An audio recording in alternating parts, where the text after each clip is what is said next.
है कि corona vaccine पर राजनीति नहीं होनी चाहिए। मंत्री रघु शर्मा ने साफ साफ कहा है कि हम आरोप प्रत्यारोप की राजनीति कतई नहीं करेंगे।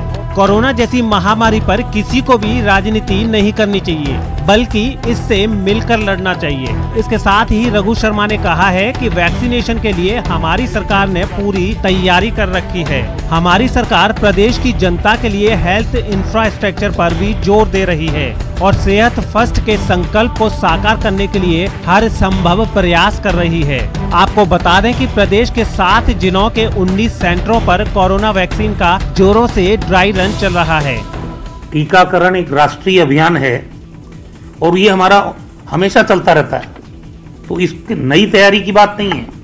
कोविड वैक्सीन का क्योंकि टेम्परेचर का सवाल भी है, इसके साइड इफेक्ट्स की बात भी है, और जो प्रोटोकॉल भारत सरकार ने तय किया कि किस रूप में हमको वैक्सीनेशन सेंटर्स डेवलप करने हैं, कि कितने लोगों को वैक्सीनेट किया जाना है। यही वो खत है जिससे मची खलबली थमने का नाम नहीं ले रही है। संस्कृत शिक्षा विभाग में तबादलों पर तकरार जारी है। विभाग की ओर से जारी किए गए तबादला आदेशों पर प्रश्न चिन्ह लग गया है। जानकारी के मुताबिक 24 दिसंबर से 31 दिसंबर तक किए गए तबादलों में सरकार की ओर से बनाए गए नियमों को धता बताते हुए बेतरतीब तरीके से तबादले किए गए हैं। जहां एक तरफ कांग्रेस का शीर्ष नेतृत्व संघ और संघ मानसिकता के साथ लड़ाई लड़ने की बात करता है, वहीं उच्च शिक्षा के अंदर रुकटा राष्ट्रीय और संघ मानसिकता से जुड़े हुए शिक्षकों के इस प्रकार से ट्रांसफर राज्य के अंदर संघ मानसिकता को बढ़ावा देने का कार्य करेंगे। कोर्ट के आदेश के अनुसार जिन शिक्षकों को बाहर भेजा जाना था, उनमें से कई शिक्षकों को वापस शहरों में इच्छित स्थान पर पोस्टिंग दे दी गई। 2018 में नवनियुक्त शिक्षकों के नियुक्ति पत्र में स्पष्ट रूप से लिखा गया है कि 3 वर्ष तक इनके स्थानांतरण नहीं किए जाएंगे। बावजूद इसके ऐसे 400 शिक्षकों का स्थानांतरण कर दिया गया। हाईवे पर हाहाकार मचा है। मौके पर भारी भीड़ इकट्ठा है और जोरों से रेस्क्यू ऑपरेशन चलाया जा रहा है। इस ट्रक की हालत देखकर एक बार आपके भी होश जरूर उड़ गए होंगे। सोच रहे होंगे क्या ट्रक के अंदर बैठा ड्राइवर और हेल्पर बचा होगा? तो इन तस्वीरों को देखिए और मान लीजिए कि ये चमत्कार से कम नहीं। करीब 1 घंटे की मशक्कत के बाद चालक और खलासी को सुरक्षित बाहर निकाल लिया गया और दोनों को अस्पताल ले जाया गया। ये भीषण हादसा दौसा जिले में लालसोट कोटा मेगा हाईवे पर सेडुलाई गांव के पास हुआ। यहाँ पर सवाई माधोपुर की ओर से एक ट्रक के सामने अचानक एक कार आ गई, जिसकी वजह से ट्रक ड्राइवर अपना कंट्रोल खो बैठा और सामने से आ रहे तेज रफ्तार ट्रक से जबरदस्त टक्कर हो गई। इस टक्कर में एक ट्रक पलट गया और उसमें चालक और खलासी बुरी तरह से फंस गए। थोड़ी ही देर में मौके पर गांव वालों की भीड़ इकट्ठा हो गई। बिना समय गवाए लोगों ने चालक और खलासी को निकालने की मशक्कत शुरू कर दी। सूचना के बाद पुलिस प्रशासन की टीम भी मौके पर पहुंची और क्रेन की मदद से ट्रक को सीधा करवाया। 1 घंटे की मशक्कत के बाद ड्राइवर और खलासी को बाहर निकालकर अस्पताल पहुंचाया।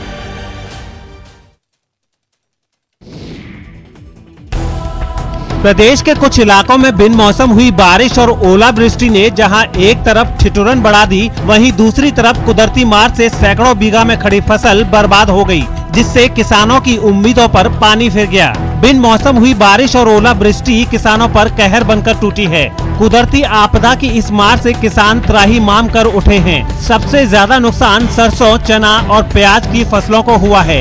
इसके साथ ही किसानों को फसलों से अच्छी आय की उम्मीदों पर पानी भी फिर गया है। बारिश और ओलावृष्टि की ये मार कोटा, सवाई माधोपुर, करौली और अलवर में ज्यादा देखने को मिली है। किसान अब बर्बाद हुई फसलों का जल्द सर्वे करवाकर मुआवजा देने की गुहार लगा रहे हैं, ताकि कुदरती आफत की इस मार से राहत मिल सके।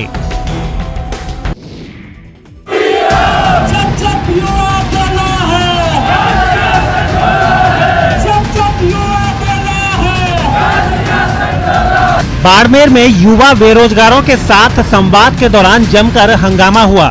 राजस्थान बेरोजगार एकीकृत महासंघ के प्रदेश अध्यक्ष उपेंद्र यादव ने चेतावनी दी है कि राज्य सरकार ने जनवरी महीने में बेरोजगारों की मांगों को पूरा नहीं किया तो फरवरी में 10,000 बेरोजगारों की संख्या में दिल्ली कूच करेंगे। इस दौरान मांग की गई कि ANM, GNM नर्सिंग भर्ती 2013, पंचायती राज LDC भर्ती 2013, विद्यालय सहायक भर्ती 2013 सहित तमाम लंबित भर्तियों को जल्द से जल्द पूरा किया जाए। इसके साथ ही कंप्यूटर शिक्षक भर्ती, नई स्कूल व्याख्याता भर्ती, रीच शिक्षक भर्ती, कृषि पर्यवेक्षक RAS भर्ती 2020, ग्राम सेवक, फायर, पशुधन सहायक भर्ती सहित अन्य विभागों में रिक्त पदों पर नई भर्तियां निकालने की भी मांग की गई। इस मौके पर उपेंद्र यादव ने कहा कि जहां बेरोजगारों का पसीना बहेगा वहां पर वो अपना खून बहा देंगे, लेकिन बेरोजगारों के साथ अन्याय नहीं होने देंगे। जब युवा बोला है, जब युवा बोला है। रात का सन्नाटा, समय 1:09। जब सर्द रात में सब लोग अपने घरों में आराम से सो रहे थे, इसी रात के सन्नाटे में ये शातिर चोर कोटा में सक्रिय थे। अपने मंसूबों को बेहद शातिर तरीके से अंजाम दे रहे थे। दुकान के बाहर CCTV की ये तस्वीरें महावीर नगर इलाके की हैं। देखिए, यहाँ 1-2 नहीं बल्कि पूरे 5 चोर हैं। सब मिलकर 2 दुकानों का शटर तोड़ रहे हैं जो एक साथ बनी हुई हैं। दोनों दुकानें शराब की हैं। काफी मशक्कत के बाद ये चोर दोनों दुकानों के शटर तोड़ने में कामयाब भी हो जाते हैं। फिर दुकानों के अंदर घुस जाते हैं और फिर अपने मंसूबों को अंजाम देना शुरू कर देते हैं। दुकानों के अंदर लगे CCTV में इन शातिर चोरों की एक एक हरकत कैद हो रही है। देखिए कैसे ये 5 चोर दुकान के अंदर हर चीज को खंगाल रहे हैं। इस बॉक्स में रखे कैश को निकालकर अपनी जेबों में रख रहे हैं। वहीं दुकान में रखी महंगी शराब की बोतलों को भी उठा रहे हैं। इसके बाद पैसे वाले बॉक्स को उठाकर जमीन पर रख देते हैं और फिर जाते जाते ये चोर पैसे वाले इस बॉक्स को अपने साथ ले जाते हैं। सुबह जब दुकान का मालिक पहुंचा तो उसे दोनों दुकानों का शटर टूटा मिला। अंदर पहुंचा तो पैसे वाला बॉक्स और शराब की कई बोतलें गायब मिली। इसके बाद दुकान के मालिक ने पुलिस में चोरी की शिकायत दर्ज कराई। अब पुलिस CCTV की मदद से इन शातिर चोरों की तलाश कर रही है। इसके साथ ही पुलिस कुछ संदिग्धों से भी पूछताछ कर रही है। लेकिन बड़ा सवाल यही है कि जिस समय चोर इस दुकान का शटर तोड़ रहे थे, रात को इस इलाके में पेट्रोलिंग करने वाली पुलिस की टीम कहां सो रही थी। ये बच्चा इस गली में बेफिक्र होकर साइकिल चला रहा है। इस बात से अनजान के पीछे से बाइक पर खतरा चला आ रहा है। CCTV में कैद हुई ये तस्वीरें श्री गंगानगर की पॉश कॉलोनी गांधीनगर की हैं। बाइक पर सवार ये 2 नकाबपोश बदमाश इस बच्चे के पास आते हैं, अपनी बाइक रोकते हैं और फिर इस बच्चे से उसका मोबाइल छीन लेते हैं। हालांकि ये बच्चा इन बदमाशों को रोकने की कोशिश भी करता है, लेकिन बदमाशों के सामने बच्चे की एक नहीं चली। बदमाशों ने बच्चे से मोबाइल छीना और फिर बाइक पर आराम से फरार हो गए। मोबाइल छीनने की ये पूरी वारदात एक घर में लगे CCTV में कैद हो गई। वारदात के बाद बच्चे के परिवार ने पुलिस को सूचना दी, जिसके बाद पुलिस ने आसपास के क्षेत्रों में लगे CCTV फुटेज के आधार पर बाइक सवार नकाबपोश बदमाशों की तलाश शुरू कर दी है। लेकिन मोबाइल छीनने वाले बदमाशों का अभी तक कोई सुराग नहीं लग पाया है। पुलिस का दावा है कि वो जल्द ही मोबाइल छीनने वाले बदमाशों को पकड़ लेगी। लेकिन एक पॉश कॉलोनी में ऐसी वारदात के बाद लोग कानून व्यवस्था पर सवाल उठा रहे हैं। ये मांझा नहीं, वो मौत है जो किसी को भी अपनी चपेट में ले लेती है, उसकी जान ले सकती है।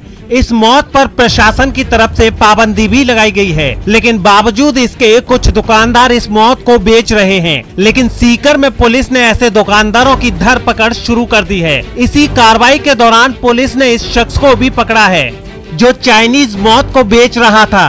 पुलिस को सूचना मिली थी कि धोद रोड पर एक शख्स भारी मात्रा में चाइनीज मांजा बेचने के लिए लाया है, लेकिन पुलिस ने समय रहते छापा मारा और इस युवक को दबोच लिया। इसके पास से 660 चरखी चाइनीज मांजे की बरामद की गई है। ये श्रीमान कलेक्टर साहब द्वारा व उच्च अधिकारियों द्वारा निर्देश जारी किए गए हैं कि संक्रांत के त्योहार को देखते हुए चाइनीज मांजे की बिक्री, जिससे पशु पक्षियों को नुकसान हो रहा है, इंसानों को भी नुकसान हो रहा है, उनकी बिक्री के खिलाफ कार्रवाई करने हेतु आदेश जारी किए हुए हैं। इससे 2 दिन पहले ही नगर परिषद और प्रशासन की टीम ने सीकर और फतेहपुर शेखावटी में पतंग विक्रेताओं के यहां औचक निरीक्षण किया था। इस दौरान चाइनीज मांजा बेचते पाए जाने पर 100 से अधिक चरखियां जब्त की थी और पतंग विक्रेताओं को चाइनीज मांजा नहीं बेचने की चेतावनी भी दी थी।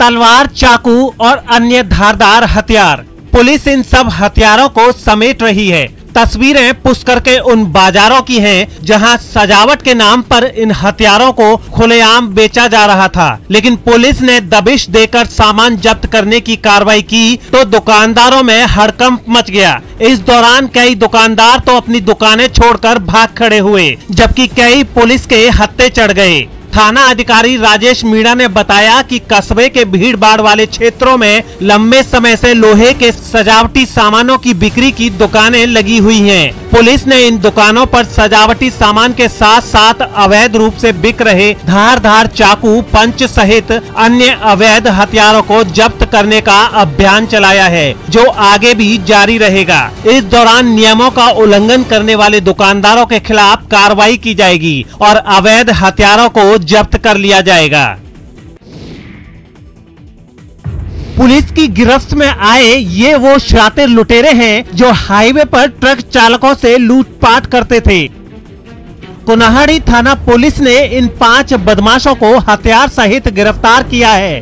पुलिस की टीम ने लुटेरों से 6 धारदार हथियार, डंडे, लोहे की पाइप, मिर्ची पाउडर और लूट में इस्तेमाल होने वाला अन्य सामान भी बरामद किया है। पकड़े गए इन लुटेरों के नाम चंद्र प्रकाश उर्फ चंदू, ओम प्रकाश बैरवा, रवि उर्फ गुड्डू, सूरज सुमन और जाहिद खान उर्फ बकरी है। पुलिस की टीम ने सूचना के आधार पर बूंदी रोड रेलवे ओवरब्रिज के नीचे दबिश देकर 5 लुटेरों को गिरफ्तार किया है। पुलिस के मुताबिक इन लुटेरों पर पहले से ही अलग अलग थानों में कई गंभीर मामले दर्ज हैं। आरोपी चंद्र प्रकाश उर्फ चंदू के खिलाफ 22 मामले, जाहिद खान उर्फ बकरी के खिलाफ 7 मामले, ओम प्रकाश बैरवा के खिलाफ 4 मामले, जबकि सूरज सुमन के खिलाफ भी 1 मामला दर्ज है। फिलहाल कोनाहाड़ी थाना पुलिस इस पूरे मामले की जांच कर रही है और इस गिरोह में शामिल अन्य सदस्यों के बारे में पूछताछ कर रही है। अजमेर में अब कैसीनो चलाने वालों की खैर नहीं। क्लॉक पुलिस ने डिग्गी बाजार इलाके में एक गैर कानूनी कैसीनो पर छापा मारा तो आसपास के इलाकों में हड़कंप मच गया। यहां गेस्ट हाउस की पार्किंग में लंबे वक्त से कैसीनो चल रहा था। पुलिस ने छापा मारकर मौके से 11,000 की नकदी और 11 मशीनें जब्त की हैं। यही नहीं, इस काले कारोबार के संचालक को भी पुलिस ने हिरासत में ले लिया है। लंबे वक्त से खेल मनोरंजन की आड़ में ये कैसीनो चलाया जा रहा था और लोगों को जुआ खिलवाया जा रहा था। आपको बता दें कि इस कैसीनो पर 4 साल पहले भी पुलिस ने छापा मारा था, लेकिन बावजूद इसके कैसीनो चलाने वाले संचालकों पर इसका कोई खासा असर देखने को नहीं मिला। संचालकों ने मौका देखकर कैसीनो को फिर से शुरू कर दिया और बेधड़क गैर कानूनी खेल खिलवाया जा रहा था, लेकिन अब फिर से पुलिस एक्शन में है और इन काले कारोबारियों पर नकेल कसना शुरू कर दिया है। डिग्गी चौक के अंदर होटल दीदार है, दीदार गेस्ट हाउस है, वहां पर कोई कैसीनो टाइप की जगह चला रखी है पार्किंग में। तो हमने पूरे अपने लीगल प्रोसीजर्स को फॉलो करते हुए हमारे श्रीमान एसपी सर की गाइडेंस में उस जगह को रेड किया और वहां पर कुछ मशीन्स हमें मिली हैं। वहां से जो नकद मिला है वो करीब 11,000 के आसपास है और जो मशीन्स मिली हैं अभी उसके ऊपर अनुसंधान जारी है कि उसको गेमिंग के लिए यूज किया जा रहा था या वाकई में उसको गैम्बलिंग के लिए यूज किया जा रहा था। अगर आप जोधपुर में रहते हैं और शहर से बाहर जाने के दौरान आपको अपने घर की चिंता सताती रहती है, आप सोचते रहते हैं कि पीछे से घर में चोरी ना हो जाए, तो अब आप इस फिक्र से बेफिक्र हो जाइए, क्योंकि आपकी परेशानी का समाधान अब आपकी शहर की पुलिस ने निकाल लिया है। जोधपुर पुलिस ने शहर में बढ़ती चोरियों को रोकने के लिए अनोखा तरीका अपनाया है और इसके लिए आपको सिर्फ इतना करना है कि घर से बाहर जाने से पहले पुलिस को सूचना देनी होगी और बताना होगा कि आप कितने दिनों के लिए शहर से बाहर जा रहे हैं। बस उसके बाद पुलिस आपके घर पर कड़ी नजर रखेगी, चोरों से आपके घर को बचाएगी। हर थाना क्षेत्र में बीट कांस्टेबल को ये जानकारी लेनी होगी कि उसके क्षेत्र में कोई घर सुनसान या घर वाले बाहर तो नहीं जा रहे, और अगर कोई बाहर जा रहा है तो वो बाहर जाने से पहले अपना मोबाइल नंबर, घर का पता और कितने दिनों के लिए बाहर जा रहा है, ये सभी जानकारी पुलिस से शेयर करनी होगी।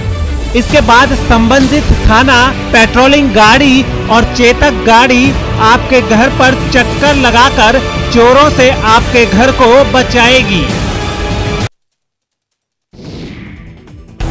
प्रतापगढ़ में गरीबों और किसानों के हक पर डाका डालने वालों के खिलाफ जिले की कलेक्टर एक्शन में हैं। तस्वीरें अरनौद उपखंड की हैं, जहां कलेक्टर अनुपमा जोरवाल सहकारी समितियों का औचक निरीक्षण करने पहुंची। कलेक्टर ने यहां पहुंचकर व्यवस्थाओं का जायजा लिया। इस दौरान उन्होंने किसानों के हित में चल रही योजनाओं के बारे में भी जाना। कलेक्टर जोरवाल ने पूछा कि किसानों को मिलने वाली सुविधा मिल रही है या नहीं, गरीबों को गेहूं मुहैया हो रहे हैं कि नहीं। कलेक्टर जोरवाल यहीं नहीं रुकी, प्रधानमंत्री किसान योजना संबंधित जानकारी के साथ ही सहकारिता समिति स्टॉक का भी निरीक्षण किया।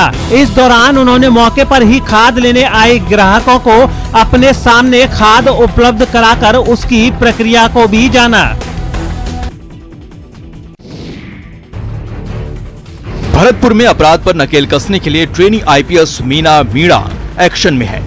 आम आदमी की सुरक्षा के लिए कानून व्यवस्था बनाए रखने के लिए आईपीएस मीना ने सीएलजी सदस्यों की अहम बैठक बुलाई और उन्हें अपराध पर नकेल कसने के लिए सख्त निर्देश दिए।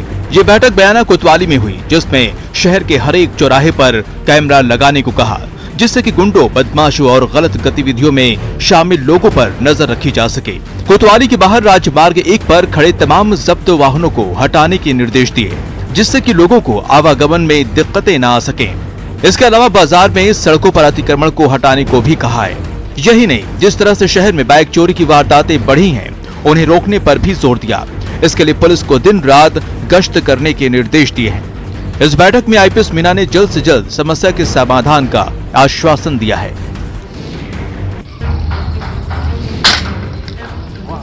यस, निशानेबाज तो आपने कई देखे होंगे, लेकिन ऐसा निशानेबाज नहीं देखा होगा। जैसलमेर के इस निशानेबाज की बात ही कुछ और है। इनका नाम है ऐश्वर्य सिंह भाटी।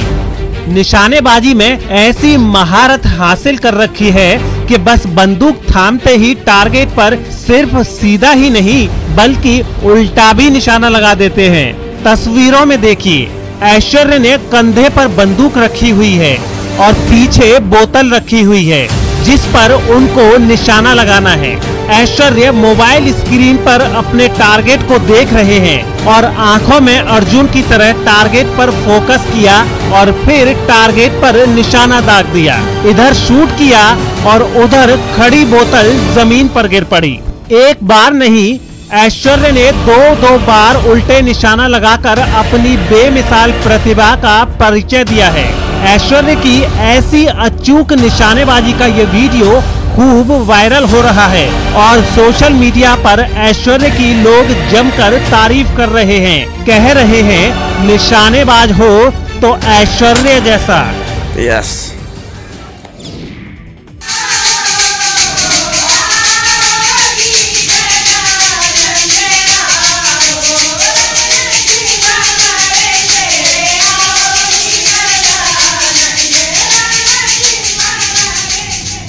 अन्नकूट महोत्सव के मौके पर भरतपुर में भगवान की भक्ति में सराबोर नजर आए ये भक्त। बयाना कस्बे की न्यू लाल बाग कॉलोनी में जन सहयोग से कीर्तन का आयोजन किया गया, हवन पूजन किया गया, जिसमें भारी संख्या में श्रद्धालु शामिल हुए। इस अवसर पर सैकड़ों की संख्या में भक्तों ने अन्नकूट का प्रसाद ग्रहण किया। कार्यक्रम में हनुमान मंदिर में रामायण का पाठ भी कराया गया। नए साल में सबका मंगल हो, देश दुनिया में सुख समृद्धि हो, भगवान से ऐसी कामना भी की गई। इस मौके पर भोले के भक्तों का उत्साह देखते ही बना। महिलाओं ने भजन कीर्तन किया तो भक्तों ने हर हर महादेव के जयकारों के साथ प्रसाद ग्रहण किया।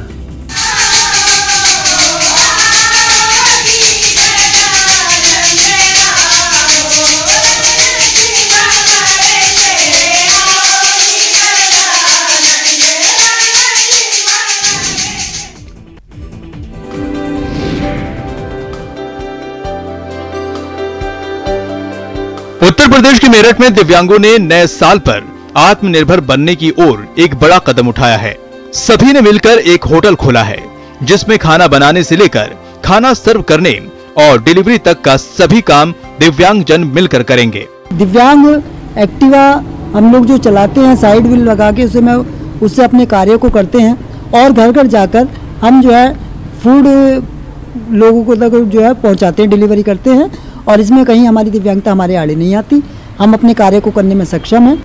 पंडित जी किचन नाम के इस रेस्टोरेंट का श्रेय उत्तर प्रदेश दिव्यांग स्पोर्ट्स एसोसिएशन के अध्यक्ष अमित शर्मा, गौतम चौधरी और रविंद्र चौधरी को जाता है, जिन्होंने दिव्यांगों को आत्मनिर्भर बनाने का बीड़ा उठाया है और इस रेस्टोरेंट में मदद करने के साथ दिव्यांग जन को रोजगार मुहैया कराया। इसमें जो खाना बनाने वाली हैं 2 लड़कियां हैं जो डिसेबल हैं, जो कि रोटी बनाती है, और 5 डिसेबल है मेरे जो कि इसमें डिलीवरी करेंगे। वो भी 100% डिसेबल है, ओनली स्कूटी चलाते हैं। वो आइडिया आया ऑनलाइन डिलीवरी का किचन अपना स्टार्ट करके, तो मैंने उसके थ्रू स्टार्ट करके ये अपना पहला कदम आगे विकलांग समाज के लिए ये स्टार्ट किया, दिव्यांग समाज के लिए, ताकि इनको अच्छे से रोजगार मिले और ये अपने आप भी संपन्न हो पाएं। आपदा को अवसर बनाने के लिए पीएम मोदी ने पूरे देश में आत्मनिर्भर भारत पर जोर दिया है। कोरोना संकट में बेरोजगार हुए कई लोग अपने छोटे बड़े काम के जरिए आत्मनिर्भर बनने की दिशा में आगे बढ़े हैं। आत्मनिर्भर बनने की सूची में ये दिव्यांग जन भी शामिल हो गए हैं। Bureau report, news 18 network. और 20 मिनट 20 खबरों में अब देखते हैं अंतर्राष्ट्रीय जगत की खबरें।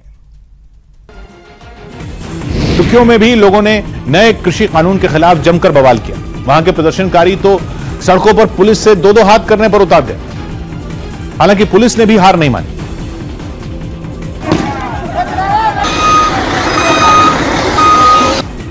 आंसू गैस का इस्तेमाल कर पुलिस ने प्रदर्शनकारियों को खदेड़ा जरूर, लेकिन उसकी ये कोशिश उनके हंगामे के सामने दम तोड़ती नजर आई।